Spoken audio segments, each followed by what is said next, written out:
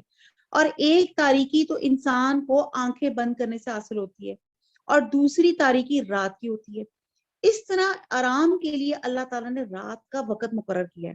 وہ آج کل انسان نے مصنوعی طریقے ایجاد کر لیے جس سے انسان رات کو کام کرنے کے قابل ہو گیا ہے اور دن کو بھی آرام کر سکتا ہے, لیکن یہ غیر فطری طریقے. اس سے دین اور دنیا دونوں کو نقصان ہے.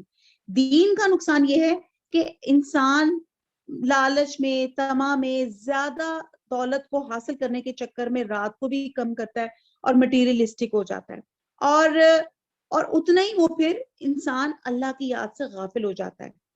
اور دنیا کا نقصان یہ ہے کہ اور اس کا ساتھ یہ ہے کہ جیسے اللہ کی یاد سے غافل ہو جاتا ہے, پھر انسان کی صحت پہ بھی اس کے خوشگوار اثرات نہیں ہوتے.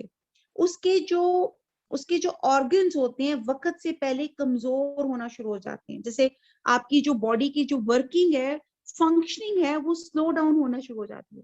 آج ہمیں سمجھ آتا ہے کہ ہماری دعائیں قبول کیوں نہیں ہوتی. آج ہمیں سمجھ آتا ہے کہ ہمارے بچے نافرمان کیوں ہیں. آج ہمیں سمجھ آتا ہے کہ یہ ایک بے چینی کیوں ہے ہر وقت ہمارے زندگیوں میں, ایک عجیب سی چڑچڑا پن کیوں ہماری زندگیوں میں ہے. کہ جب ہم نیچر سے اپوز کام کریں گے, تو پھر جب ہم نیچر کو اپوز کریں گے, یعنی کہ نیچر کو مطلب اللہ تعالیٰ کو اپوز کر رہے ہیں, تو پھر تو ہمارے معاملات خراب ہوں گے. اللہ تعالیٰ نے پوری نیچر کو ہمارے ہم آہنگ بنایا کہ دن کے وقت کام کریں, رات کو سوئیں. اور جب ہم اسے اپوزٹ کام کریں گے تو ہماری باڈی بھی ریٹیلیٹ کرے گی, ہمارا دین بھی خراب ہوگا, ہماری دنیا بھی خراب ہوگی. ان شارٹ بڑا کچھ ہے.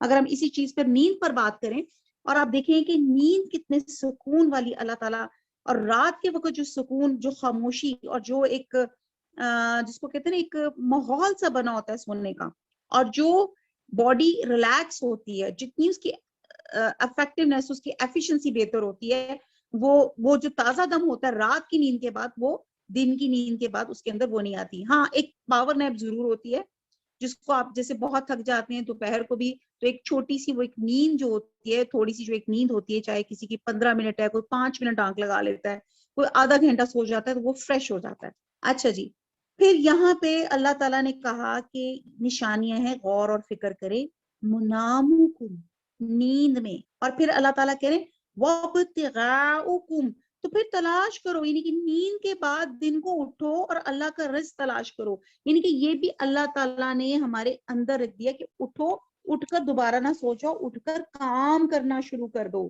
رزق کی تلاش کرو. پھر آگے ہم دیکھتے ہیں اگلی آیت میں اللہ تعالیٰ پھر مزید غور اور فکر کہہ رہے ہیں.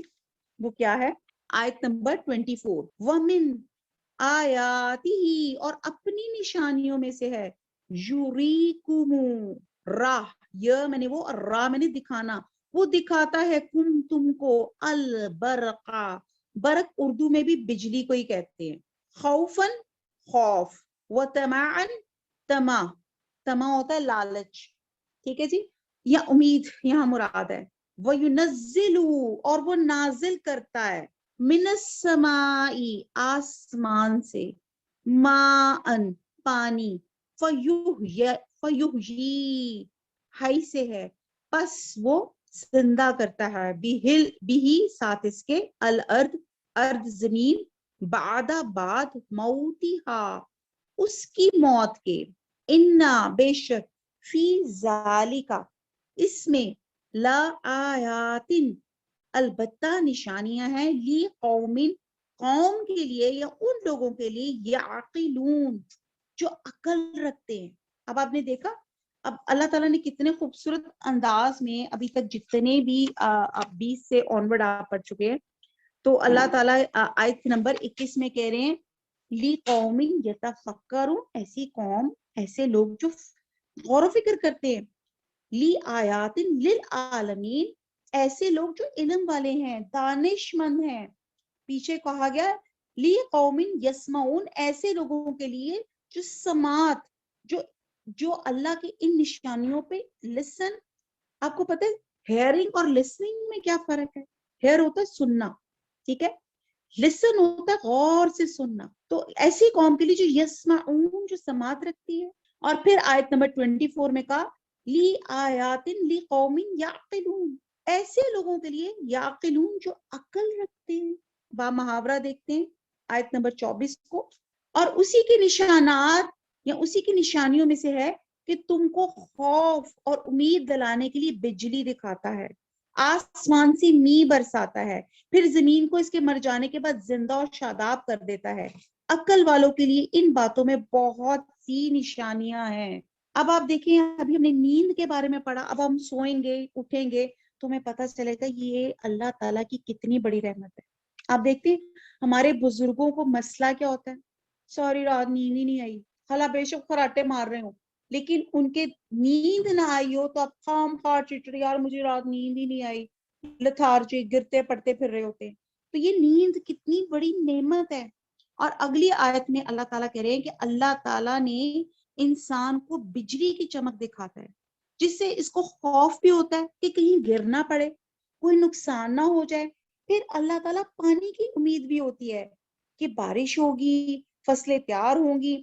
جن لوگوں کی عقل درست ہے، بیمار نہیں، وہ خوب سمجھتے ہیں یہ کام نہ تو بے خدا ہو رہا ہے، نہ ایک سے زیادہ خدا مل کر یہ کام کر رہے ہیں، یہ تنہا ایک اللہ واحد کر رہا ہے اور وہی عبادت کے لائق ہے۔ اللہ تعالیٰ تمام دلیلیں بتا بتا کے کہہ رہے ہیں یہ سارے کام کون کر رہا ہے، یہ اللہ تعالیٰ، اللہ سبحانہ تعالیٰ کر رہے ہیں۔ اتنا جس کو کہتے ہیں منظم مربوط نظام۔ اب ہم دیکھتے ہیں کہ بجلی اور بارش، آپ دیکھتے ہیں کہ دونوں میں خوف اور امید یا فائدے کے پہلو موجود ہیں۔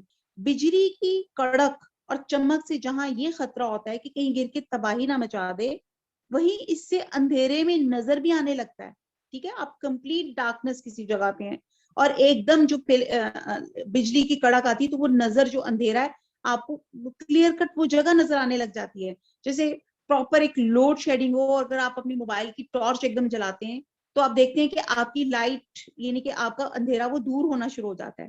تو اسی طرح بجلی کی کڑک اور چمک عموماً زیادہ بارش ہونے کی علامت بھی ہوتی ہے، ٹھیک ہے جی، تو کیا ہو گیا، ایک امید بھی ہوگی۔ اور بارش کے باعث رحمت میں تو کسی کو شک نہیں، لیکن اگر بارش زیادہ ہو جائے سونامی ہو جاتا ہے، سیلاب کی صورت اختیار کر جاتی ہے اور اس سے کئی نقصان بھی پہنچ جاتے ہیں۔ یعنی کہ ایک ہی چیز ہے، اس کے اچھے پہلو بھی ہیں، اس کے برے پہلو بھی ہیں، لیکن اللہ سبحانہ تعالیٰ نے ہر چیز کے دونوں پہلو بنا کے بھیج دیے۔ اب آپ دیکھتے ہیں کہ بارش کے عوامل میں آپ اللہ کی نشانیاں دیکھیں کہ زمین پر بسنے والی تمام مخلوق انکلوڈنگ ہیومن بینگز، ان کا انحصار زمین کی پیداوار پہ ہے۔ اللہ نے زمین پر بارش برسا کے زمین کو زندہ کیا۔ یہ زمین اور پانی اور جو ویجیٹیشن ہے یہ ہم نے بہت دفعہ بہت ڈیٹیل سے پڑھا ہے، اور زمین کو جب اللہ تعالیٰ نے بارش برسا کے زندہ کیا تو اس نے تمام مخلوق کو زندہ کر دیا. اب اس بارش کے برسنے میں جو عوامل، جو فیکٹرز کام کرتے ہیں، یہ وہی ہیں جس کو ہم واٹر سائیکل کہتے ہیں، جس کو ہم سائنس میں پڑھتے ہیں، بچے چھوٹے پڑھتے ہیں.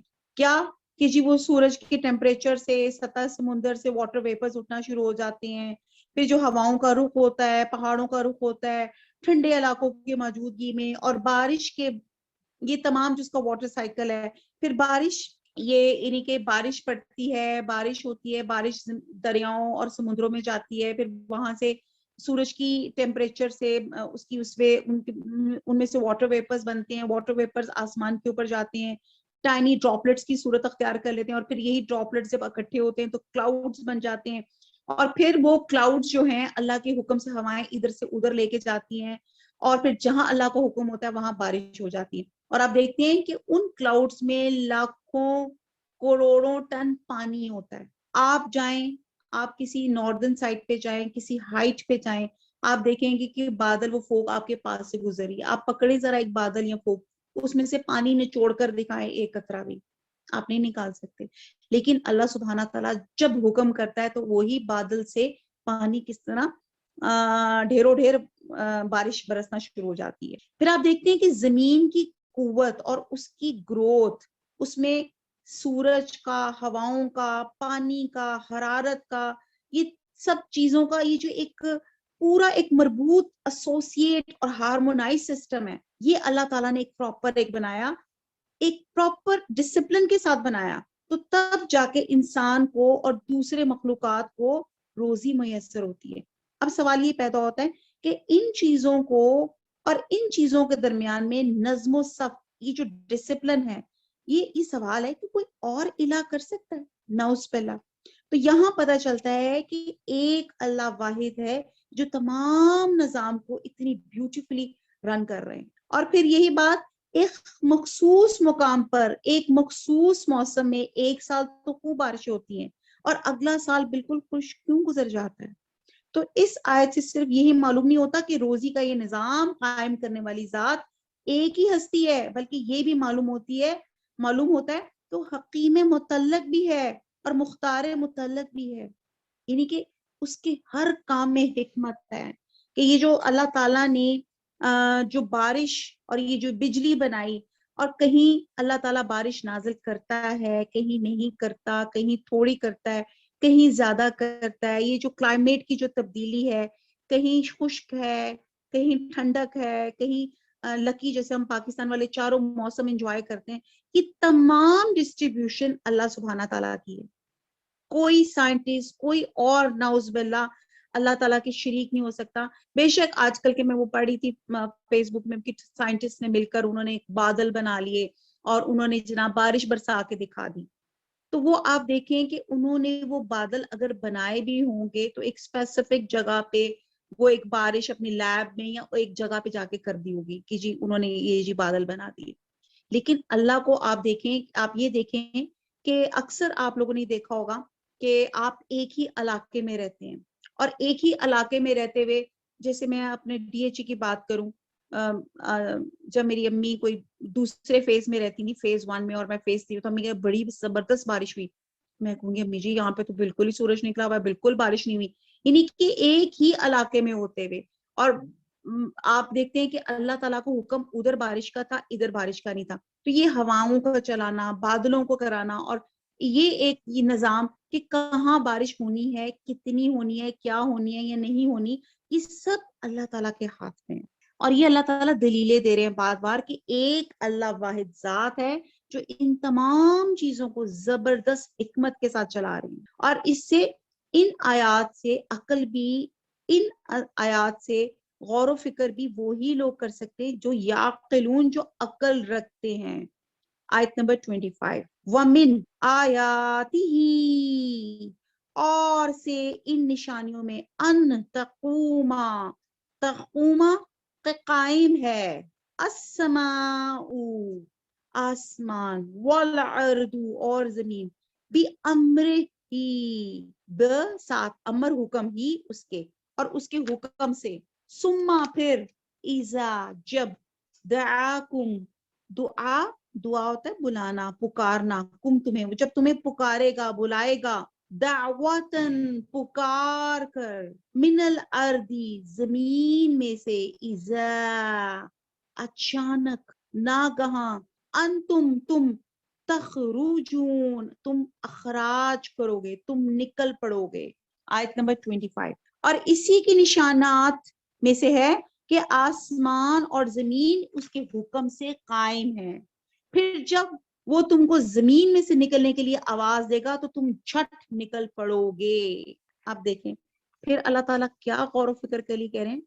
اللہ کے حکم سے، اس کی کمال قدرت سے اللہ تعالیٰ نے زمین اور آسمان کو وجود میں لے کر آیا اور پھر اس کے حکم سے قائم ہے. جیسے بعض اسکالرز کہتے ہیں کہ 6 دن میں دنیا بنی. اللہ تعالیٰ چاہتے تو کن کہتے تھے ودن اے سیکنڈ دنیا قائم ہو جاتی، لیکن اللہ عادل ہے اور اللہ تعالیٰ چاہ رہے تھے کہ ہر چیز جو ہے وہ پرفیکٹ لیول پہ بہترین ہو اور انسانوں کی سہولت کے لیے ہو. تو اللہ تعالیٰ نے ایک تدریج کا ایک پراپر ایک حکمت کے ساتھ اللہ تعالیٰ نے اس کو پوری دنیا کا نظام اور سسٹم جو تھا وہ 6 دن میں بنایا اور پھر وہ اس کے حکم سے قائم بھی ہے.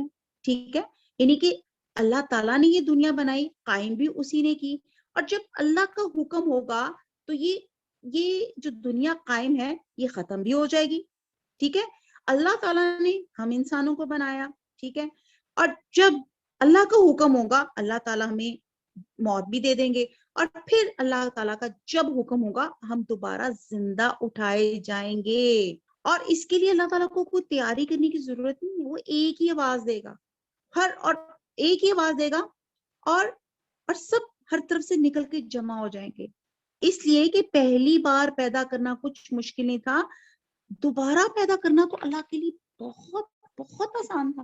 اب یہ باتیں بھی میں بہت دفعہ بہت زبردست ڈیٹیل سے ہم لوگ ان تمام چیزوں کو ہم ڈسکس کر چکے ہیں. اور اللہ تعالیٰ نے جہاں آسمان اور زمین کا ذکر کیا تو اس سے مراد کائنات کا نظام ہے، پوری کائنات، پوری گلیکسیز، جس میں لا تعداد، آپ گن نہیں سکتے کہ کتنے اس کے اندر ستارے، پلانٹس اور پتہ نہیں کس کس طرح کی چیزیں اندر گردش کر رہی ہیں. اور موجودہ نظریے کے مطابق ہماری زمین، چاند اور کئی دیگر سیارے سورج کے گرد جو ہے وہ آربٹ کر رہے ہیں.